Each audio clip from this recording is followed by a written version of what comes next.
Please welcome James Salter.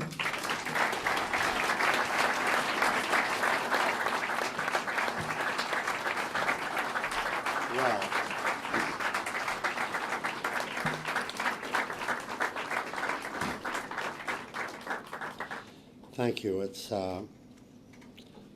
I must say it's an honor and privilege to be here. I'm very impressed with, I was impressed with Narrative, the magazine. I've known Tom and Carol for a long time, but extremely impressed with this evening. A couple nights ago, I was at dinner. There was a great former ballerina, prima ballerina. It was wonderful sitting next to her. She was, she talked a lot. I tried to encourage her, and she talked a lot about her career. She'd been brought to America by Balanchine, and she danced for him all during her career. Balanchine is one common point was that this was in Bridgehampton. Balanchine is buried in Sag Harbor, not far away, and in a very poetic, very appropriate way, he is almost surrounded by former ballerinas that danced for him. It's very touching. So, in any case, when she came here, she was 17 years old. She came from Europe. She spoke no English at all. She had not a penny. She had no friends. And yet she made her way somehow with borrowing money with a roommate, finally some success. The stories of going to Russia with Balanchine, the company, and then Lincoln Kirsten, and on and on and on. Well, it was thrilling because lives are always wonderful when looked at in reverse, so to speak, and not that way when you're looking forward. But she made me think of something that applies to writers as well, which is something, which is an axiom that Napoleon said. And he was talking about his men, and he said, every soldier carries a marshal's baton in his knapsack. And that applies to writing as well.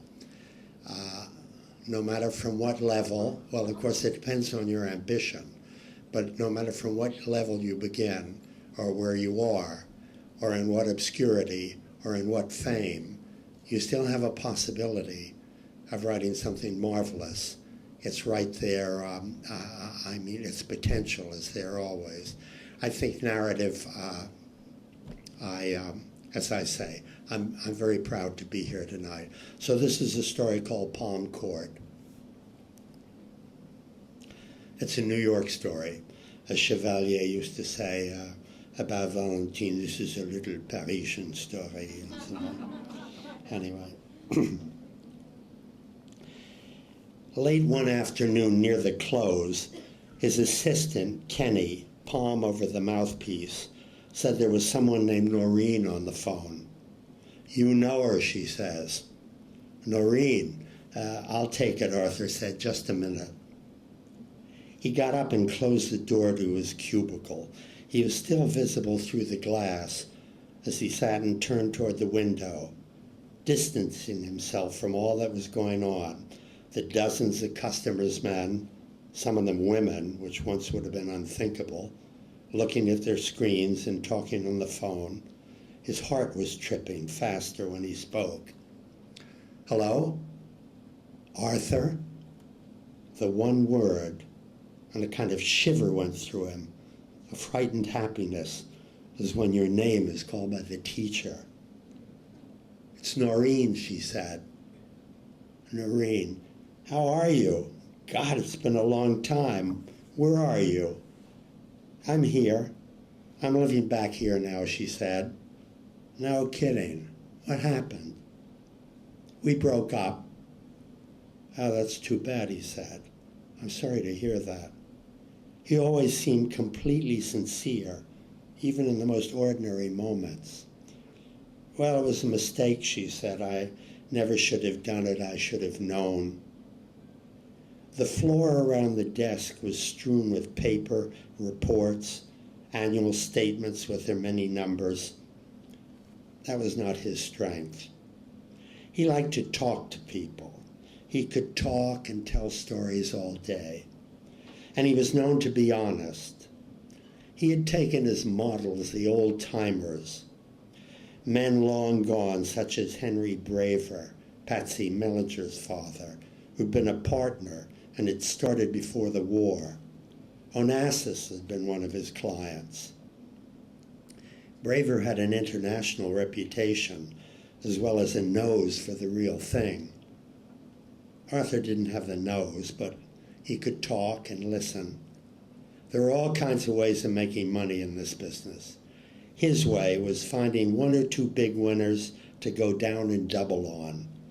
And he talked to his clients every day. "Mark, how are you, Tuxala? You ought to be here. The numbers came in on my chronics. They were all crying. We were smart to get involved in that. Sweetheart, you want to know something? There's some very smart guys here who've taken a bath." He lowered his voice. "Morris, for one." "Morris? They should have given him an injection, put him to sleep." Yeah, he was a little too smart this time. Living through the Depression didn't help this time. Morris had a desk near the copy machine, a courtesy desk. He had been a partner, but after he retired, there was nothing to do. He hated Florida and didn't play golf, and so he came back to the firm and traded for himself. His age alone set him apart. He was a relic with perfect false teeth and lived in some amberoid world with an aged wife. They all joked about him. The years had left him as if marooned, alone at his desk and in an apartment on Park Avenue no one had ever been to. Morris had lost a lot on my chronics. It was impossible to say how much. He kept his own shaky figures. But Arthur had gotten it out of Marie, the sexless woman who cleared trades. 100,000, she said. Don't say anything. Don't worry, darling, Arthur told her. Arthur knew everything and was on the phone all day. It was one unending conversation, gossip, affection, news. He looked like Punch, with a curved nose, up-pointing chin, an innocent smile. He was filled with happiness, but the kind that knew its limits. He had been at Frackman Wells from the time there were 7 employees, and now there were nearly 200, with 3 floors in the building.